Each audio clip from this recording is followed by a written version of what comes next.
저는 올해 69인 김영자입니다. 21살에 시집와서 지금까지 단 하루도 쉬지 않고 일했어요. 남편과 함께 시장에서 생선 장사를 했죠. 새벽 3시면 일어나서 수산시장으로 갔습니다. 경매장에서 싱싱한 생선을 골라 담아왔어요.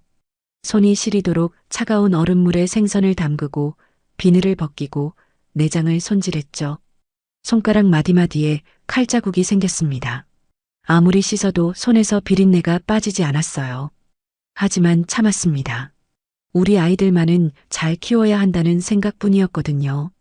맏딸 지혜와 막내 아들 영진이를 낳고 키우면서도 하루도 쉬지 못했어요. 아이들이 어렸을 때는 더 힘들었죠. 새벽에 일어나 시장에 가기 전에 아이들 밥을 차려놓고 갔습니다. 학교 갈 시간에 맞춰 일찍 들어와서 챙겨주고 싶었지만 그럴 수 없었어요. 시장 일이 바빴거든요. 지혜는 누나라서 그런지 동생을 잘 챙겨줬어요. 영진이 밥 먹이고 옷 입히고 학교 보내주곤 했죠. 그런 지혜가 너무 기특하면서도 미안했습니다. 어린 딸에게 동생 키우는 일을 맡긴 게 말이에요. 영진이는 막내 아들이라 그런지 유난히 더 애착이 갔어요. 늦둥이로 얻은 아들이었거든요. 남편도 저도 영진이를 특별히 아꼈습니다. 아들이 원하는 건 무엇이든 해주고 싶었어요. 좋은 옷도 사주고 맛있는 것도 사주고 학원비도 아끼지 않았죠.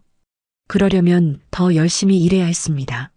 한여름에도 시장 좌판에 앉아 생선을 팔았어요. 뜨거운 햇볕에 피부가 타고 땀이 비 오듯 흘러내렸습니다.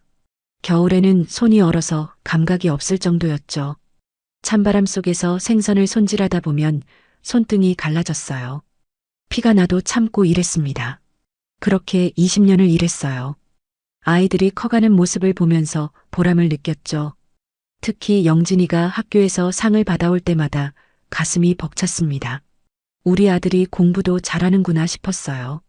지혜도 성실한 아이였어요. 공부를 열심히 해서 대학에 합격했습니다. 그것도 프랑스 유학을 가게 됐죠. 주변 사람들이 다 부러워했어요. 생선 장수 딸이 프랑스 유학을 가다니 대단하다고들 했습니다. 저도 자랑스러웠어요. 하지만 유학 비용을 대느라 정말 힘들었죠. 남편과 저는 더욱 악착같이 일했습니다. 지혜는 프랑스에서 열심히 공부했어요. 졸업 후에는 그곳에서 직장을 구해 정착했죠. 좋은 남자도 만나서 결혼까지 했습니다. 멀리 떨어져 있어서 자주 보지는 못했지만 잘 살고 있다니 다행이었어요. 문제는 영진이었습니다. 중학교 때부터 영진이가 달라지기 시작했어요. 친구들 앞에서 저희를 부끄러워하더군요. 어느 날 학교 근처 시장에 갔다가 영진이와 마주쳤어요. 영진아, 엄마야. 반갑게 불렀지만 영진이 얼굴이 굳어졌습니다. 친구들이 옆에 있었거든요. 영진이는 저를 못 본 척하고 지나가려고 했어요. 가슴이 철렁 내려앉았죠. 그날 저녁 집에서 영진이에게 물었습니다. 영진아, 낮에 엄마 봤지? 왜 모른 척했니? 엄마, 친구들 앞에서 그러지 마세요. 목소리가 차갑더군요. 왜? 엄마가 뭘 잘못했니? 엄마가 생선 장수라는 거 친구들한테 들키기 싫어요. 그 말을 듣는 순간 가슴에 칼이 꽂히는 것 같았습니다. 영진아, 엄마가 이렇게 일하는 게 부끄럽니? 솔직히 그래요. 친구들 부모님은 다 회사 다니시는데 눈물이 났어요. 하지만 아들 앞에서 울 수는 없었습니다. 엄마가 미안하다. 좋은 직업 갖지 못해서. 그날 밤 남편한테 말했죠. 여보, 영진이가 우리를 부끄러워해요.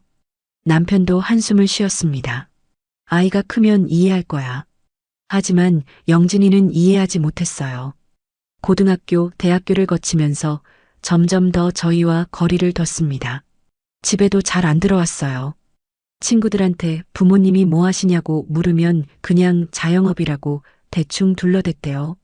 생선 장사라는 말은 절대 하지 않았죠. 그래도 저는 영진이를 사랑했습니다. 아들이 잘 되길 바라는 마음뿐이었어요. 대학 등록금도 빠짐없이 보내줬고 용돈도 넉넉하게 줬죠. 영진이가 원하는 건 뭐든지 해주려고 했습니다. 그러려면 더 많이 벌어야 했어요. 새벽부터 밤늦게까지 일했습니다. 명절에도 쉬지 않았어요. 명절이 오히려 장사가 잘 됐거든요. 손님들이 생선을 많이 사갔죠. 그렇게 일하다 보니 몸이 많이 상했습니다. 허리도 아프고 무릎도 시큰거렸어요. 하지만 참았죠. 영진이 대학 졸업할 때까지만 버티자고 생각했습니다. 남편도 마찬가지였어요. 평생을 쉬지 않고 일했죠. 무거운 생선 상자를 나르고 새벽 경매에 참여하고 손님들 상대하느라 힘들어했습니다. 그래도 불평 한 번 하지 않았어요. 가족을 위해서였으니까요. 어느덧 40년이 흘렀습니다. 21살에 시집와서 69이 될 때까지 시장에서 일한 거예요. 손에서는 여전히 비린내가 났습니다. 아무리 비누로 씻어도 지워지지 않는 냄새였죠. 옷에도 배고 머리카락에도 배었어요. 그게 제 인생이었습니다. 생선 냄새가 배인 인생이요. 하지만 후회하지 않았어요. 아이들을 키우기 위해서였으니까요. 영진이가 잘 되기를 바라는 마음으로 버텨온 세월이었습니다. 그렇게 살아가던 어느 날이었습니다. 남편이 갑자기 쓰러졌어요. 새벽에 수산시장에 가려고 준비하던 중이었죠. 여보, 머리가 너무 아파. 남편이 이마를 짚으며 말했습니다. 괜찮아요? 병원 갈까요? 아니야, 잠깐 쉬면 나을 거야. 하지만 남편은 곧 바닥에 쓰러졌어요. 여보. 아무리 흔들어도 대답이 없었습니다. 급하게 구급차를 불렀죠. 응급실로 달려가는 구급차 안에서 남편의 손을 꼭 잡았어요. 차가웠습니다. 여보, 정신 차려요. 제발. 눈물이 쏟아졌어요. 병원에 도착해서 의사 선생님이 말했습니다. 급성 뇌출혈입니다. 수술이 필요해요. 머리가 하얘졌죠. 수술하면 괜찮아지나요? 최선을 다하겠습니다. 그날부터 지옥 같은 시간이 시작됐어요. 수술은 6시간이나 걸렸습니다. 수술실 앞에서 기다리는 동안 하루가 1년 같았어요. 영진이한테 전화를 했죠. 영진아, 아버지가 쓰러지셔서 지금 수술 중이야. 네. 어느 병원이에요? 서울중앙병원이야. 빨리 와줘. 알겠어요, 엄마.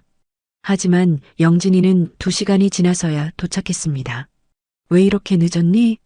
길이 막혀서요. 변명뿐이었어요. 지혜한테도 연락했지만 프랑스에 있으니 당장 올 수는 없었죠. 수술이 끝나고 의사 선생님이 나왔어요. 수술은 잘 끝났습니다. 하지만 회복이 더 중요해요. 언제쯤 깨어나나요? 그건 지켜봐야 합니다. 남편은 중환자실로 옮겨졌어요. 면회 시간에만 잠깐 볼 수 있었습니다. 온몸에 관이 꽂혀 있는 남편을 보니 가슴이 무너졌어요. 여보, 제발 깨어나요. 손을 잡고 울었습니다. 일주일이 지나서야 남편이 깨어났어요. 하지만 예전의 남편이 아니었죠. 말도 제대로 못하고 몸도 움직이지 못했습니다. 오른쪽이 완전히 마비됐어요. 재활 치료를 꾸준히 받으셔야 합니다. 의사 선생님이 말했죠. 비용은 얼마나 들까요? 한 달에 200만 원 정도 예상하시면 됩니다. 한숨이 나왔어요. 시장 일도 못하는데 병원비를 어떻게 감당하나 싶었습니다. 영진이한테 도움을 청했어요. 영진아, 아버지 병원비가 너무 많이 들어서 그래. 엄마, 저도 직장 다니면서 바빠요. 돈 이야기가 아니라 가끔이라도 아버지 좀 봐줄 수 없니? 주말에 시간 되면 갈게요. 하지만 영진이는 한 달에 한 번 올까 말까 했습니다. 와도 30분도 채 머물지 않았어요.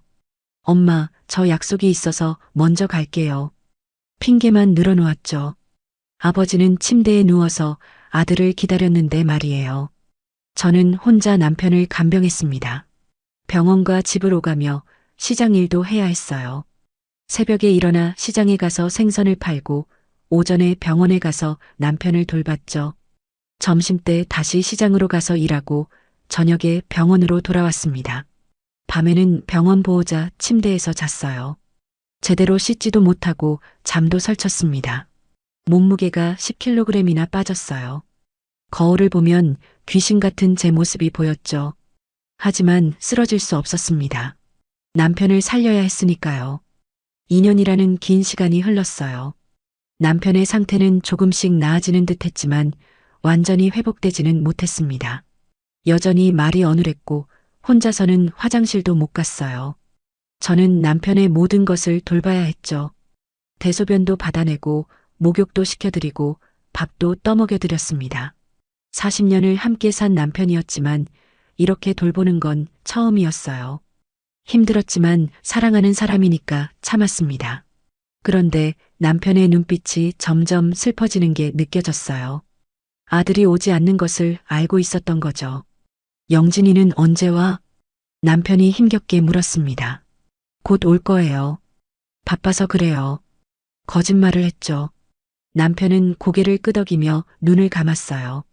하지만 눈가에 눈물이 맺혀 있었습니다. 그 모습을 보니 제 가슴도 찢어지는 것 같았어요. 어느 날 남편의 상태가 갑자기 악화됐습니다. 숨쉬기가 힘들어졌고 의식도 흐려졌어요. 의사 선생님이 조심스럽게 말했습니다. 이제 마음의 준비를 하시는 게 좋겠습니다. 귀를 의심했어요. 선생님, 그게 무슨 말씀이세요? 환자분 상태가 많이 안 좋습니다. 급하게 영진이한테 전화를 걸었죠. 영진아, 아버지가 위독하시대. 빨리 와. 지금요? 저 회의 중인데요. 회의가 중요하니 아버지가 중요하니? 목소리가 떨렸습니다. 알았어요, 갈게요. 영진이는 2시간 후에 도착했어요. 병실에 들어서더니 침대에 누운 아버지를 잠깐 보고는 밖으로 나갔습니다. 영진아, 어디가? 담배 좀 피우고 올게요. 믿을 수가 없었어요. 아버지가 돌아가실지도 모르는 순간에 담배를 피우러 가다니. 그날 밤 남편이 잠깐 의식을 되찾았어요. 저를 보더니 가느다란 목소리로 말했습니다. 여보, 네, 제가 여기 있어요. 손을 꼭 잡았죠. 집에 가면 장롱 밑을 봐. 무슨 말씀이세요? 거기 봉투가 하나 있어. 숨을 몰아쉬며 힘겹게 말을 이었습니다. 정말 힘들 때 열어봐. 그전에는 절대 열지 마. 여보, 무슨 봉투예요? 아이들한테 알리지도 마. 약속해. 남편의 눈빛이 간절했어요. 알았어요. 약속할게요. 당신 고생 많았어. 미안해. 무슨 소리예요? 우리 오래오래 함께 살아요. 하지만 남편은 고개를 저었습니다. 이제 당신 인생 살아. 자식들한테 휘둘리지 말고. 여보, 그런 말 하지 마세요. 눈물이 쏟아졌어요. 남편이 제 손을 꼭 쥐었습니다. 사랑해, 여보. 그게 남편의 마지막 말이었어요. 다음 날 새벽 남편은 조용히 눈을 감았습니다. 40년을 함께한 동반자가 떠났어요. 세상이 무너지는 것 같았죠. 장례식장에는 사람들이 많이 왔습니다. 시장 상인들, 친척들, 지인들이 조문을 왔어요. 영진이도 상주로 앉아 있었지만 표정이 무덤덤했습니다. 장례를 치르는 사흘 동안 영진이는 한 번도 울지 않았어요. 그저 형식적으로 절을 받고 인사만 했죠. 장례가 끝나고 영진이가 말했습니다. 엄마, 저 이제 가볼게요. 벌써? 좀 더 있다 가지. 회사 일이 밀려서요. 그렇게 영진이는 떠났어요. 저는 혼자 텅 빈 집으로 돌아왔습니다. 남편을 떠나보낸 후 1년이 지났습니다. 혼자 시장 일을 하기가 너무 힘들었어요. 무거운 생선 상자를 혼자 나르다가 넘어지기도 했죠. 손님들이 걱정할 정도였습니다. 사모님, 혼자 하시기 힘들겠어요. 괜찮아요. 이렇게라도 해야 먹고 살죠. 웃으며 대답했지만 속으로는 울고 있었어요. 매일 밤 남편 사진 앞에 앉아서 이야기했습니다. 여보, 보고 싶어요. 너무 힘들어요. 그래도 살아야 했어요. 그러던 어느 날 영진이한테서 전화가 왔습니다. 엄마, 저 결혼하기로 했어요. 깜짝 놀랐죠. 정말? 언제부터 사귄 거야? 1년 정도 됐어요. 그래, 좋은 소식이다. 언제 한번 보자. 가슴이 설렜어요. 드디어 며느리를 보게 되는구나 싶었죠. 일주일 후 영진이가 여자친구를 데리고 왔습니다. 이름은 수진이었어요. 깔끔하게 차려입은 모습이 세련돼 보였죠. 어머니, 안녕하세요. 공손하게 인사했습니다. 어서 와, 수진아. 우리 영진이 잘 부탁해. 네, 어머니. 수진이는 미소를 지었지만 눈빛은 차가웠어요. 제 옷차림을 훑어보더군요. 시장에서 일하고 온 차림이라 수수했죠. 어머니는 무슨 일 하세요? 수진이 물었습니다. 시장에서 생선 장사해. 순간 수진의 표정이 굳었어요. 아, 그러시군요. 더 이상 말을 잇지 않았습니다. 영진이도 어색하게 웃으며 화제를 돌렸죠. 엄마, 저희 결혼 준비 이야기 좀 할게요. 그래, 말해봐. 혼수는 각자 준비하기로 했어요. 알았어. 엄마가 준비할게. 그리고 신혼집 전세 자금이 필요한데요. 가슴이 철렁했습니다. 얼마나 필요한데? 4억 정도요. 귀를 의심했어요. 4억? 네, 요즘 전세가가 다 그래요. 수진이 태연하게 말했습니다. 신랑 측에서 전세금 마련하는 게 일반적이잖아요. 마치 당연하다는 듯이 말하더군요. 4억이면 너무 큰 돈인데. 어머니, 요즘 결혼이 다 그래요. 주변 친구들 다 그 정도 받던데요. 수진의 목소리에 불만이 묻어났습니다. 영진이가 거들었어요. 엄마, 저희가 무리한 부탁드리는 거 아니에요. 요즘 시세가 그래요. 하지만 엄마 혼자 4억을 어떻게 마련하니? 아버지가 남긴 돈 있잖아요. 순간 말문이 막혔어요. 남편이 남긴 돈이라는 게 얼마 되지도 않았는데 말이죠. 그게 얼마 안 돼. 그럼 엄마가 모은 돈도 있으시잖아요. 그 돈은 엄마가 살아갈 돈인데. 엄마, 저 결혼 못하는 거예요? 영진이 목소리가 높아졌습니다. 수진이 영진의 팔을 잡았어요. 괜찮아. 우리 다른 방법 찾아보자. 일어서려는 두 사람을 붙잡았습니다. 기다려봐. 엄마가 알아볼게. 정말요? 영진의 얼굴이 환해졌어요. 응, 아들 결혼인데 엄마가 어떻게든 해줘야지. 그날 밤 통장을 다 꺼내서 확인했습니다. 평생 모은 돈이 3억 5천만 원이었어요. 4억을 맞추려면 5천만 원이 부족했죠. 이틀 동안 고민했습니다. 결국 시장 상인들한테 돈을 빌리기로 했어요. 사장님, 죄송한데 5천만 원만 빌려주실 수 있을까요? 무슨 일이세요? 아들이 결혼하는데 전세금이 부족해서요. 아이고, 경사네요. 알았어요. 도와드릴게요. 친하게 지내던 상인분이 선뜻 빌려줬습니다. 이자도 받지 않겠다고 하더군요. 눈물이 났어요. 정말 감사합니다. 꼭 갚을게요. 천천히 갚으세요. 걱정 마시고. 그렇게 4억을 만들었습니다. 영진이한테 전화를 걸었어요. 영진아, 엄마가 4억 마련했어. 정말요? 엄마 고마워요. 은행 가서 계좌 만들어. 거기로 보낼게. 네, 바로 만들게요. 다음 날 영진이 계좌로 4억을 보냈습니다. 통장 잔액이 거의 바닥났어요. 몇백만 원밖에 남지 않았죠. 하지만 아들이 잘 되면 된 거라고 생각했습니다. 일주일 후 영진이가 다시 전화했어요. 엄마, 돈 잘 받았어요. 계약했어요. 잘 됐다. 집은 어디야? 하남이요. 괜찮은 곳이에요. 그래, 다행이다. 엄마, 그런데 혼수 준비는 어떻게 하실 거예요? 또 돈 이야기였습니다. 엄마가 할 수 있는 만큼 할게. 다른 집들은 1,000만 원 이상 해준다는데요. 가슴이 답답했어요. 영진아, 엄마가 4억이나 줬잖아. 그건 전세금이고 혼수는 따로잖아요. 지금 엄마 통장에 돈이 없어. 에이, 엄마. 아들 결혼인데. 한숨이 나왔습니다. 알았어. 엄마가 어떻게든 해볼게. 결국 남은 돈으로 혼수를 준비했어요. 가전제품 몇 가지와 이불, 그릇 정도였죠. 턱없이 부족한 게 뻔했지만 어쩔 도리가 없었습니다. 결혼식 날이 다가왔어요. 저는 제일 좋은 옷을 꺼내 입었습니다. 하지만 다른 하객들에 비하면 수수했죠. 식장에 도착했을 때 수진이 어머니를 봤어요. 화려하게 차려입고 계시더군요. 어머니, 안녕하세요. 인사를 했지만 차갑게 받았습니다. 아, 네. 그리고는 저를 위아래로 훑어봤어요. 무시하는 눈빛이었죠. 결혼식이 시작됐습니다. 영진이가 입장하는 모습을 보니 눈물이 났어요. 우리 아들이 이렇게 컸구나 싶었습니다. 하지만 기쁨도 잠시였어요. 피로연 자리에서 수진이 친구들이 수군거리는 소리가 들렸습니다.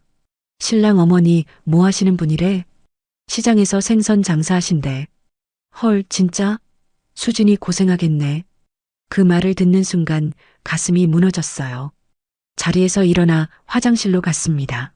거울을 보니 초라한 제 모습이 보였어요. 눈물이 주르륵 흘러내렸죠. 결혼식이 끝나고 영진이한테 인사를 했습니다. 영진아, 행복하게 살아. 네, 엄마. 고마워요. 형식적인 대답이었어요.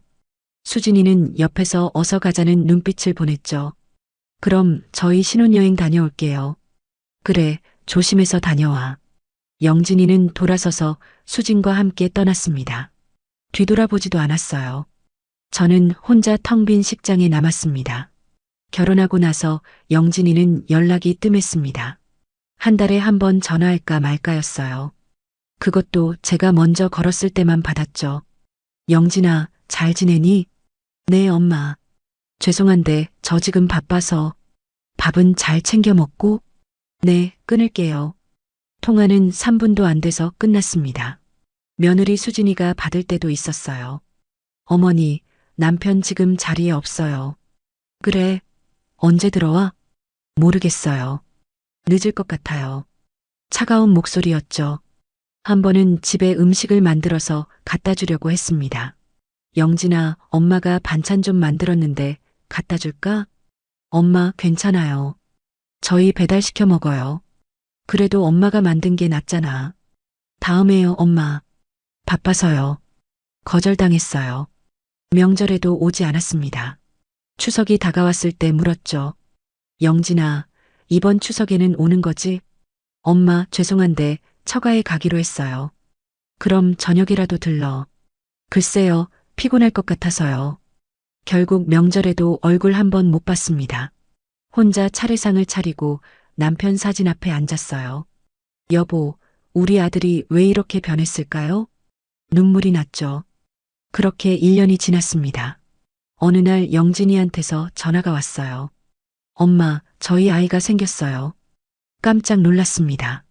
정말? 축하한다. 감사해요, 엄마. 몸조리 잘하라고 수진이한테 전해줘. 네, 알겠어요. 손주를 보게 된다는 생각에 가슴이 벅찼어요. 드디어 할머니가 되는구나 싶었죠.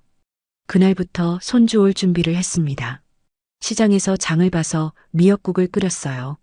아기 옷도 사고 이불도 준비했죠. 돈이 별로 없었지만 최선을 다했습니다. 출산 예정일이 다가왔을 때 병원에 가려고 했어요. 영진아, 엄마가 병원에 갈게. 엄마, 괜찮아요. 저희 괜찮아요. 그래도 출산하는데 가야지. 병원에 사람 많으면 수진이가 힘들어해요. 또 거절당했죠. 결국 집에서 기다릴 수밖에 없었습니다. 다음 날 영진이한테서 문자가 왔어요. 아들 낳았어요. 그게 전부였습니다. 전화를 걸었지만 받지 않았어요. 손주 얼굴이 보고 싶었지만 참았습니다. 산후조리원에 있는 동안 한 번도 보지 못했어요. 한 달 후 집으로 돌아갔다는 소식을 들었습니다. 영진아, 엄마가 손주 보러 가도 될까? 엄마, 아직 애가 어려서 사람 만나면 안 돼요. 그래도 할머니인데. 나중에요, 엄마. 계속 미뤄졌죠. 2달, 3달이 지나도 손주를 보지 못했습니다. 가슴이 답답했어요.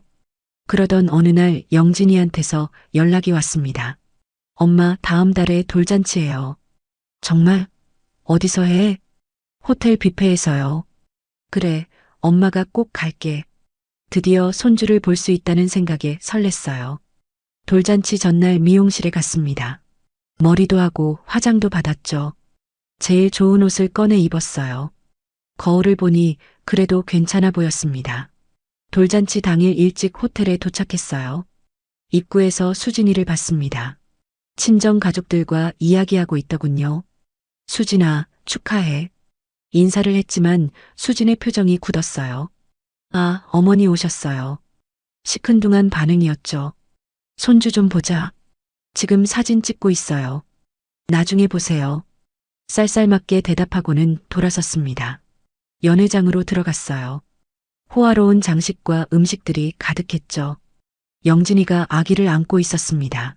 영진아. 불렀지만 영진이는 못 들은 척했어요. 친구들과 이야기하느라 바빴죠. 저는 구석자리에 앉았습니다. 다른 하객들은 다들 화려하게 차려입고 있었어요.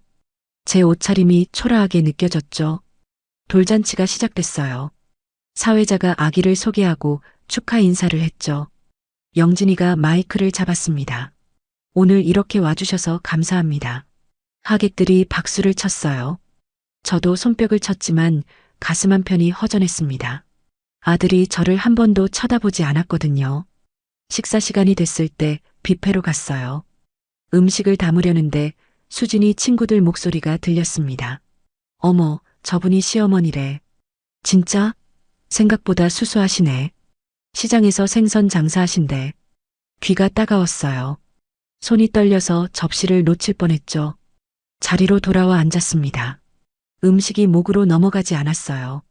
그때 수진이 다가왔습니다. 옆에 친구 2명을 데리고 왔죠. 어머니, 여기 제 친구들이에요. 그래, 반갑습니다. 일어서서 인사했어요. 하지만 친구들은 대충 고개만 까딱했습니다. 어머니, 그런데 오늘 좀 조심해 주실 수 있으세요? 무슨 말이야? 생선 냄새가 좀 나는 것 같아서요. 얼어붙었습니다. 뭐라고? 어머니, 생선 냄새 나니까 초대하기 싫었는데 영진이가 모실에서 어쩔 수 없이 모신 거예요. 귀를 의심했어요. 수진아, 지금 무슨 말을 하는 거니? 사실이잖아요. 제 친구들도 다 불편해해요. 옆에 있던 친구들이 고개를 끄덕였습니다. 가슴에 칼이 꽂히는 것 같았어요. 지금 나한테 그게 할 소리니? 목소리가 떨렸습니다. 그건 당연한 거잖아요.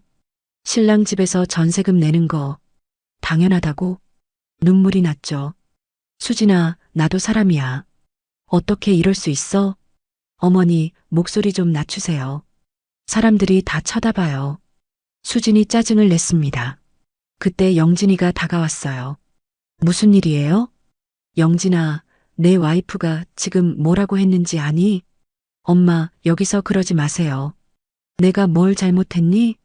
엄마, 생선 냄새 난다고 했잖아요. 가족들이랑 친구들이 다 불편해해요. 영진이도 같은 말을 했습니다. 영진아, 엄마가 아직도 그렇게 부끄럽니? 엄마, 솔직히 그렇잖아요. 여기서는 생선 장사 이야기하지 마세요. 믿을 수가 없었어요.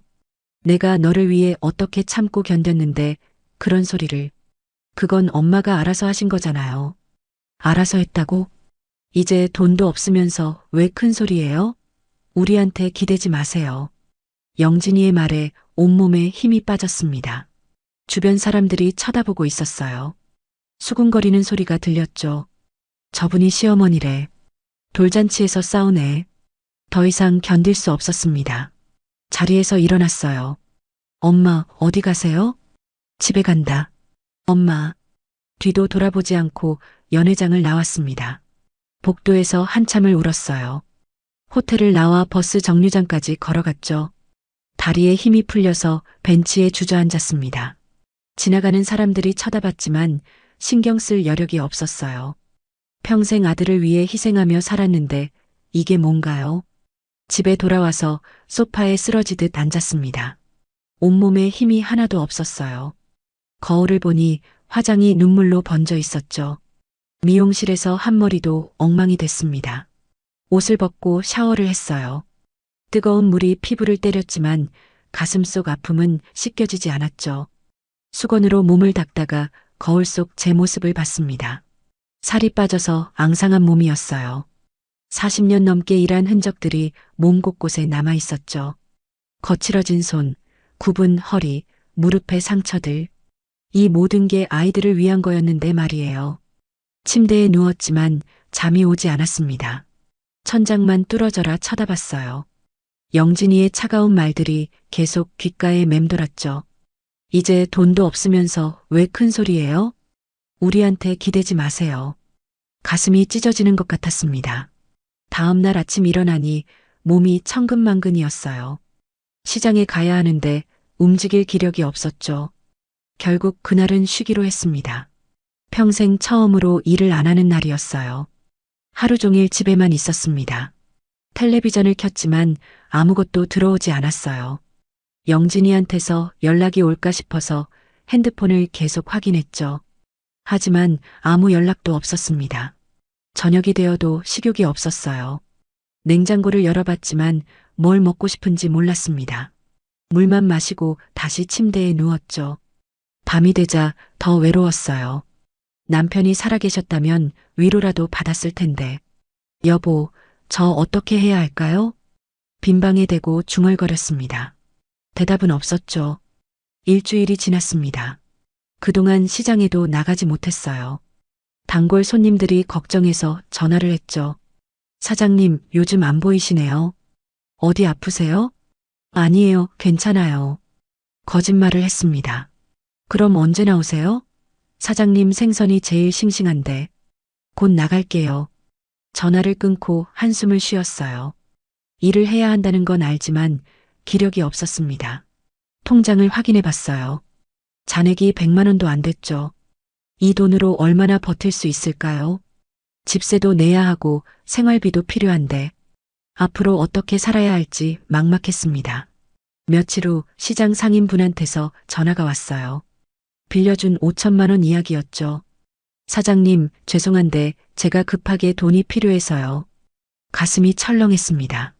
얼마나 급하세요? 다음 달까지는 갚아주시면 좋겠어요. 알겠습니다.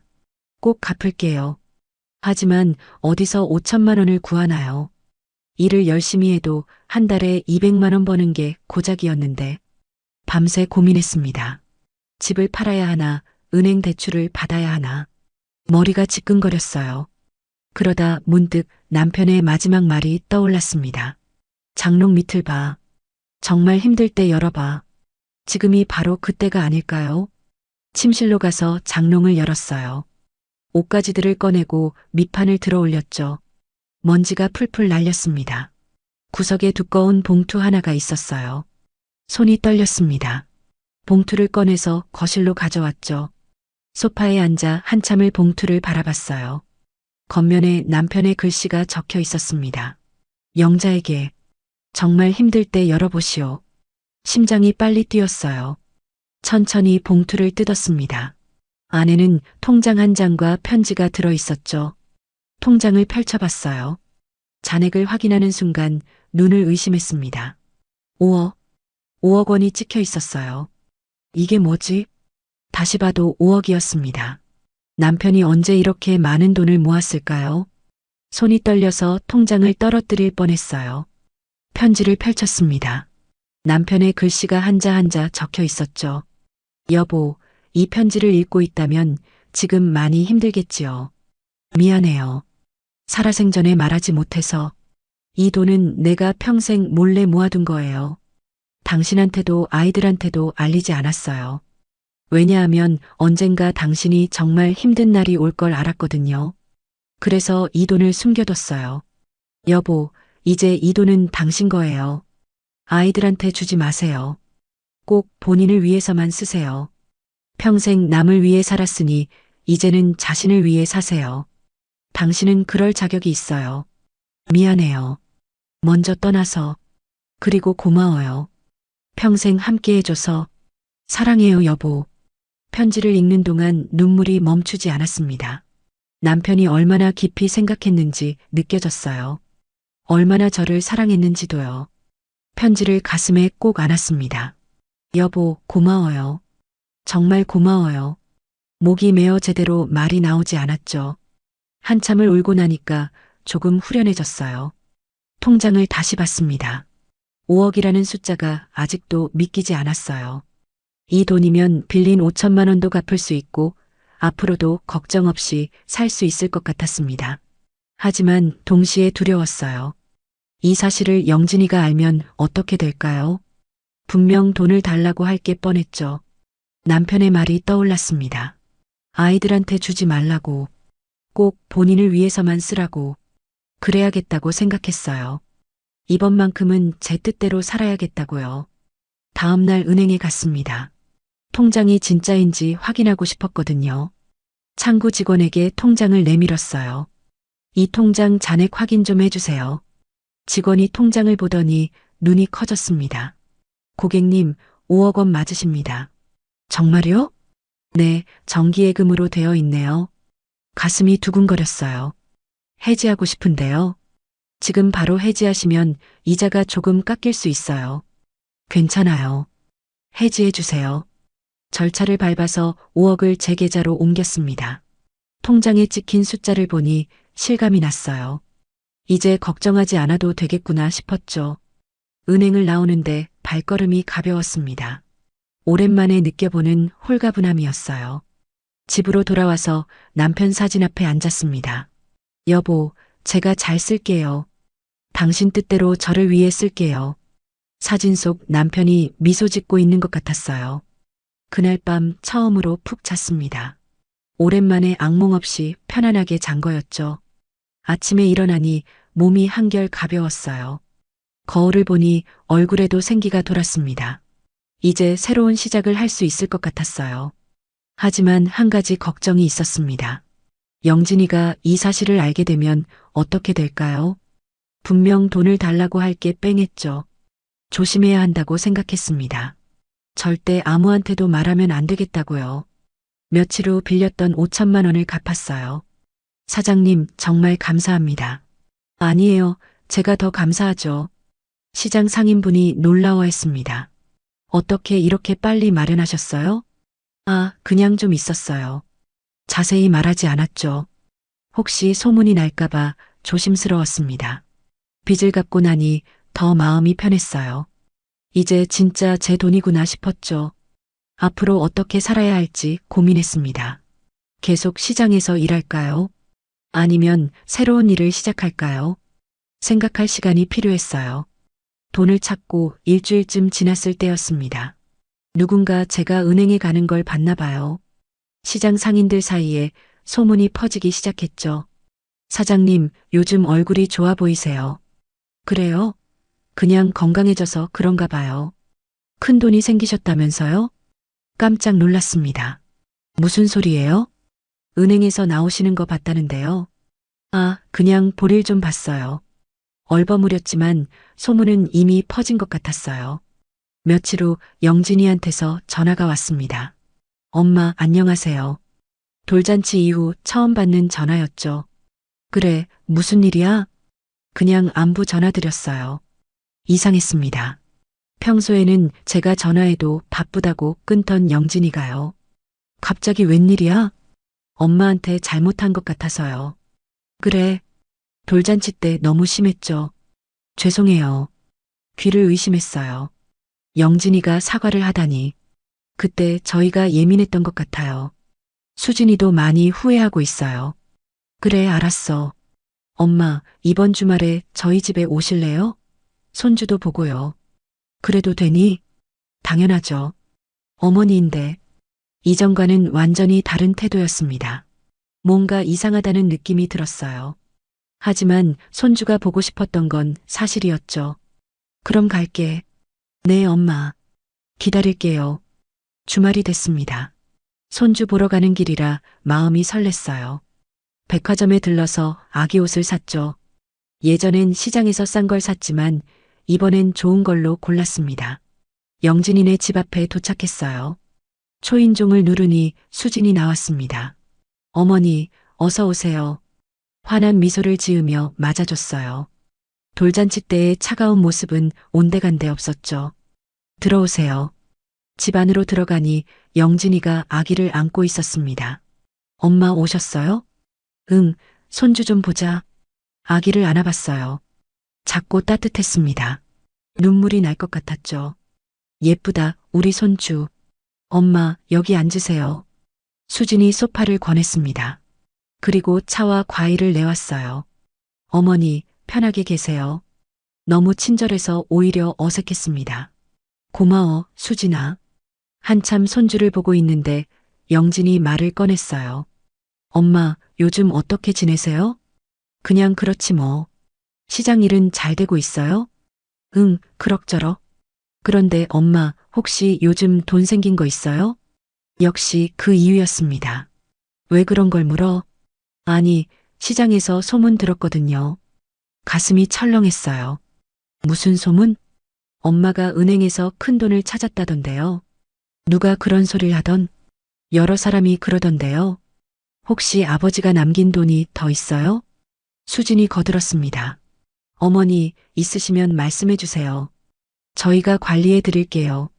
관리? 네, 어머니 혼자 계시니까 사기당할 수도 있잖아요. 말은 그럴듯했지만 속셈이 뻔했죠. 없어. 그냥 빌렸던 돈 갚은 거야. 정말요? 그럼 어디서 돈을 구하셨어요? 그건 엄마가 알아서 한 거야. 엄마, 저희한테는 말씀 안 하시는 거예요? 영진의 목소리에 불만이 묻어났습니다. 할 말이 없어. 분위기가 싸늘해졌어요. 수진이 억지 미소를 지으며 말했죠. 어머니, 저희가 도와드리고 싶어서 그래요. 괜찮아. 혼자 잘 살 수 있어. 그래도 자식인데 말씀해 주셔야죠. 자식? 웃음이 나왔습니다. 돌잔치 때는 자식이 아니었잖아. 생선 냄새 난다고 했잖아. 수진의 얼굴이 빨개졌어요. 어머니, 그건 제가 잘못했어요. 이제 와서 잘못했다고 하면 다야? 진심으로 사과드려요. 용서해 주세요. 하지만 눈빛은 진심이 아니었습니다. 돈 때문에 굽신거리는 게 느껴졌어요. 난 이만 갈게. 일어섰습니다. 엄마, 벌써요? 응, 할 일이 있어서. 어머니, 식사라도 하고 가세요. 괜찮아. 현관으로 나왔죠. 영진이 따라 나왔습니다. 엄마, 정말 아버지 돈이 더 있는 거예요? 그런 거 신경 쓰지 마. 엄마, 저도 아버지 아들이에요. 알 권리 있잖아요. 너희한테 줄 생각 없어. 왜요? 저희도 자식인데. 자식 대접받고 싶으면 자식답게 행동해. 문을 나섰습니다. 뒤에서 영진이 뭐라고 말했지만 듣지 않았어요. 집으로 돌아오는 길에 많은 생각이 들었습니다. 이러다가는 영진이한테 계속 시달릴 것 같았어요. 돈을 달라고 조르고 또 조를 게 뻔했죠. 더 이상 이렇게 살 수는 없었습니다. 집에 도착해서 프랑스에 있는 지혜한테 전화를 걸었어요. 시차 때문에 저녁 시간이었을 겁니다. 여보세요? 지혜의 목소리가 들렸죠. 지혜야, 엄마야. 엄마, 무슨 일이세요? 지혜야, 엄마가 프랑스로 가도 되겠니? 전화 너머로 침묵이 흘렀습니다. 엄마, 무슨 일 있으세요? 응, 좀 힘든 일이 있어서. 영진이 이야기를 했어요. 돌잔치에서 있었던 일, 5억을 찾은 일, 영진이가 돈을 노리는 것까지. 지혜는 조용히 듣고 있었죠. 엄마, 영진이가 그랬어요? 응, 엄마가 이제 지쳤어. 엄마, 진작 오시지 그러셨어요. 정말 가도 되겠니? 당연하죠. 엄마, 여기 오셔서 행복하게 사세요. 목소리에 진심이 느껴졌어요. 고마워, 지혜야. 엄마, 제가 모실게요. 걱정하지 마세요. 전화를 끊고 나니 결심이 섰습니다. 이제 새로운 인생을 살아야겠다고. 영진이한테 휘둘리지 않는 삶을요. 다음 날 여행사에 갔어요. 프랑스행 비행기표 알아보려고요. 언제 출발하실 건가요? 한 달 후쯤이요. 편도인가요? 왕복인가요? 편도요. 알겠습니다. 직원이 비행기표를 예매해줬습니다. 200만 원이 조금 넘는 금액이었죠. 예전 같았으면 큰 돈이었지만 이제는 괜찮았어요. 카드로 결제했습니다. 한 달 후 출발하시면 됩니다. 감사합니다. 여행사를 나오는데 가슴이 두근거렸어요. 69살의 새로운 시작이라니. 두렵기도 했지만 설레기도 했죠. 집으로 돌아와서 짐을 정리하기 시작했습니다. 평생 모았던 물건들을 하나씩 정리했어요. 필요 없는 건 버리고 추억이 있는 건 챙겼죠. 남편 사진도 조심스럽게 챙겼습니다. 여보, 저 이제 새로운 인생 살러 가요. 사진 속 남편이 응원하는 것 같았어요. 한 달이 빠르게 지나갔습니다. 출발 전날 시장에 마지막 인사를 갔어요. 사장님, 어디 가세요? 프랑스에 가요. 딸이 있거든요. 언제 오실 거예요? 글쎄요, 모르겠어요. 상인들이 아쉬워했습니다. 건강하세요, 사장님. 고마웠어요, 다들. 눈물이 날 것 같았지만 참았죠. 출발 당일 아침이 밝았습니다.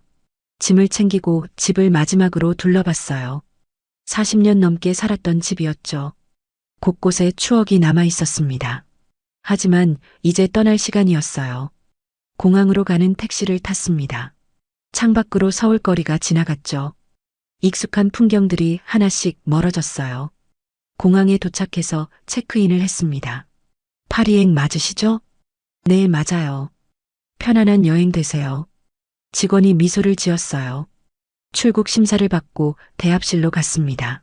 비행기 탑승 시간까지 1시간 정도 남았죠. 벤치에 앉아서 핸드폰을 꺼냈어요. 영진이한테 마지막 문자를 보내기로 했습니다. 영진아, 엄마는 이제 내 인생을 살겠다. 프랑스로 간다. 너도 내 인생 잘 살아라. 전송 버튼을 눌렀어요. 잠시 후 전화가 왔지만 받지 않았습니다. 문자가 연달아 왔죠. 엄마, 무슨 소리예요? 프랑스요? 갑자기 왜요? 엄마, 전화 받으세요. 다 읽었지만 답장하지 않았습니다. 핸드폰을 가방에 넣었어요. 탑승 안내 방송이 나왔습니다. 파리행 승객 여러분, 탑승 시작하겠습니다. 자리에서 일어났어요.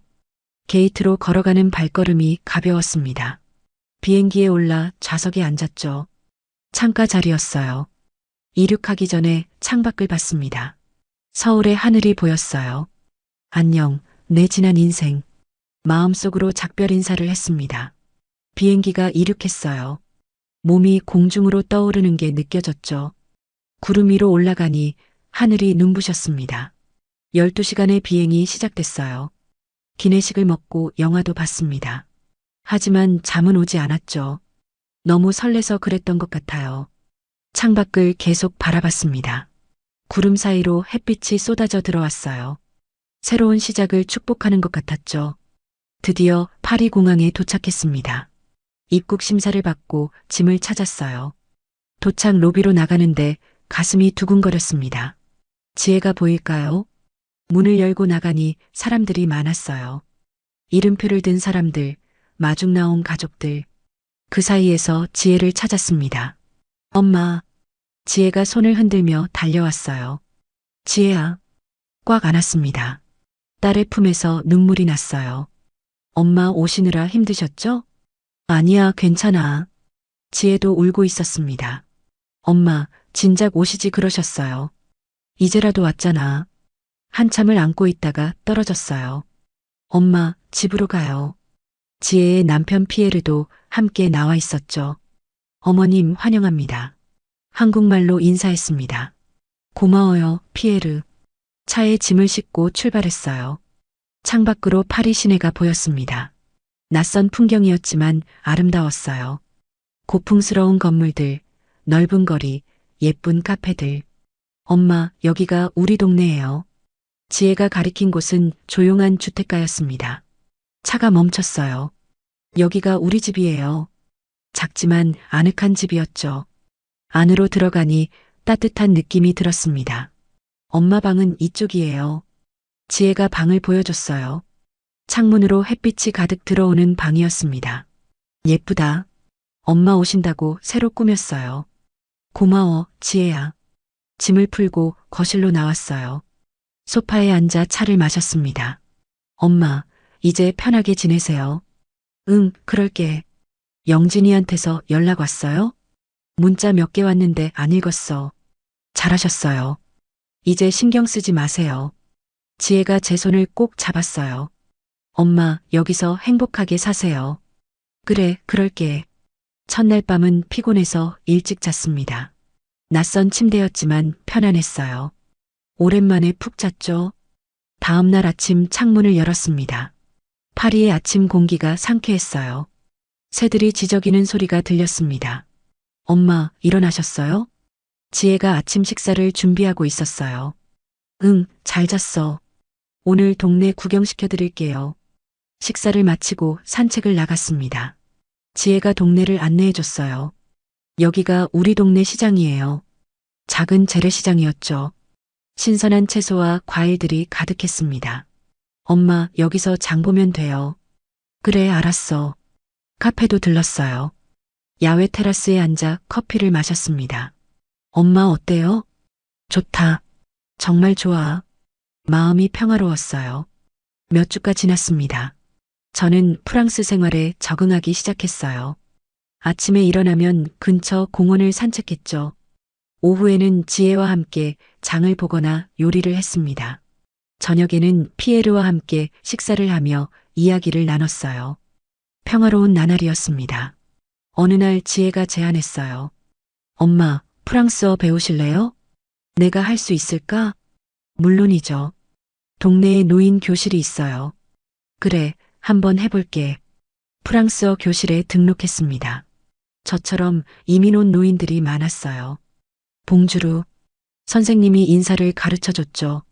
봉주루. 따라 해봤습니다. 어색했지만 재미있었어요. 69살에 새로운 언어를 배우다니 신기한 일이었죠. 한 달에 한 번씩 영진이한테서 연락이 왔습니다. 문자나 전화였어요. 하지만 받지 않았습니다. 지혜가 물었죠. 엄마, 영진이 연락은 계속 안 받으시게요? 응, 받고 싶지 않아. 네, 잘 생각하셨어요. 더 이상 묻지 않았습니다. 어느 날은 영진이한테서 긴 문자가 왔어요. 엄마, 제가 잘못했어요. 돌아오세요. 제가 잘할게요. 읽고 나서 삭제했습니다. 이제 와서 잘못했다고 해도 소용없었어요. 저는 이미 새로운 삶을 시작했으니까요. 석 달쯤 지났을 때였습니다. 지혜와 함께 파리 시내로 나갔어요. 에펠탑도 보고 루브르 박물관도 갔죠. 엄마, 사진 찍어요. 지혜가 카메라를 꺼냈습니다. 에펠탑 앞에서 함께 사진을 찍었어요. 엄마, 웃으세요. 활짝 웃었습니다. 오랜만에 진심으로 웃는 것 같았어요. 카페에 들어가 앉았습니다. 창가 자리였죠. 밖으로 파리 거리가 보였어요. 사람들이 여유롭게 걸어 다녔습니다. 지혜야, 고마워. 뭐가요, 엄마? 날 여기로 오게 해줘서. 당연한 거예요, 엄마. 지혜가 제 손을 잡았어요. 엄마가 행복하신 모습이 제일 보기 좋아요. 눈물이 날 것 같았지만 참았습니다. 엄마, 이제 진짜 엄마 인생 사세요. 응, 그럴게. 커피를 마시며 창밖을 봤어요. 햇빛이 따뜻하게 내리쬐고 있었습니다. 이제야 진짜 제 인생이 시작된 것 같았어요. 69년 동안 남을 위해 살았다면 이제는 저를 위해 살 차례였죠. 남편이 남긴 5억. 그 돈으로 저는 자유를 얻었습니다. 영진이한테 휘둘리지 않는 삶. 제가 하고 싶은 일을 하며 사는 삶. 그날 저녁 집으로 돌아왔어요. 남편 사진을 꺼내봤습니다. 여보, 저 잘 살고 있어요. 사진 속 남편이 미소 짓고 있었어요. 고마워요, 여보. 이런 새로운 삶을 살 수 있는 기회를 줘서 사진을 가슴에 안았습니다. 창밖으로 파리의 밤 풍경이 보였어요. 별이 반짝이고 있었죠. 저는 별을 보며 생각했습니다. 늦었다고 생각하지 마세요. 언제든 새로운 시작은 가능하니까요. 저처럼요. 69살에도 새로운 인생을 살 수 있어요. 중요한 건 용기입니다. 자신을 위해 살겠다는 결심. 그것만 있으면 돼요. 저는 이제 행복합니다. 평생 처음으로 진짜 저를 위해 살고 있으니까요. 여러분도 그러셨으면 좋겠어요. 자신을 사랑하고 자신을 위해 사는 삶. 그게 진짜 행복이니까요. 지혜가 방문을 두드렸습니다. 엄마, 주무세요? 아니, 앉았어. 내일 저희 친구들이 오는데 같이 저녁 드실래요? 그래, 좋아. 문을 닫고 침대에 누웠어요. 편안했습니다. 마음도 몸도 가벼웠죠. 눈을 감았어요. 내일은 또 어떤 좋은 일이 있을까요? 그런 생각을 하며 잠이 들었습니다. 평화로운 잠이었어요. 악몽도 없고 걱정도 없는 그냥 편안한 잠. 69살 김영자의 새로운 인생. 이제 막 시작됐습니다.